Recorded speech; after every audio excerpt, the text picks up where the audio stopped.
মোফাজ্জল হোসেন কায়কোবাদ সাহেবের মাতা যখন ইন্তেকাল করেন, উনি বিদেশে অবস্থান করছিলেন। এই মিথ্যা মামলার কারণে উনি জানাজায় অংশগ্রহণ করতে পারেন নাই।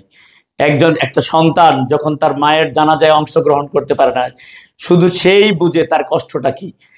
আজকে আমরা মুরাদনগরবাসী অধীর আগ্রহে অপেক্ষা করছি উনি কখন এসে ওনার মায়ের কবর উনি জিয়ারত করবেন। বৈষম্য বিরোধী আন্দোলনে ফ্যাসিস্ট হাসিনার পতন হয়েছে। পতনের আজকে অনেক দিন হলো।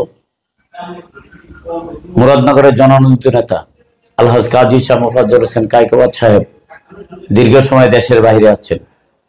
দেশে বাইরে থাকার মূল কারণ হলো কায়কোবাদ সাহেবের জনপ্রিয়তা। কায়কোবাদ সাহেব দেশে থাকতে সাধারণ জনগণের সাথে মিশতেন, জনগণকে সাহায্য করতেন এবং কার কি সমস্যা সবকিছু নিজে নিজ হাতে করতেন।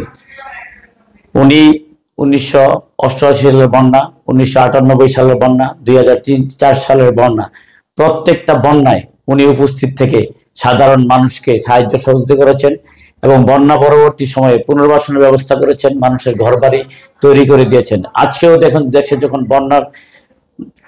বন্যার্ত মানুষ হাহাকার করছে, তখন উনি মুরাদনগরের সর্বস্তরের বিএনপির নেতাকর্মীদেরকে নির্দেশনা দেন যাতে মুরাদনগরের মানুষ কোনো সমস্যায় না থাকে। আমরা মুরাদনগর উপজেলা বিএনপি কায়কোবাদ সাহেবের নির্দেশনা অনুযায়ী এবং কায়কোবাদ সাহেবের অর্থায়নে 5টি ইউনিয়নে আজকে বন্যা শুরু হওয়ার পর থেকে খাবার দাবার বিতরণ করে আসছি। রান্না করা খাবার বিতরণ করছি, শুকনা খাবার বিতরণ করছি, তাদের চিকিৎসার ব্যবস্থা করছে, শিশুদের শিশু খাদ্যের ব্যবস্থা করছে।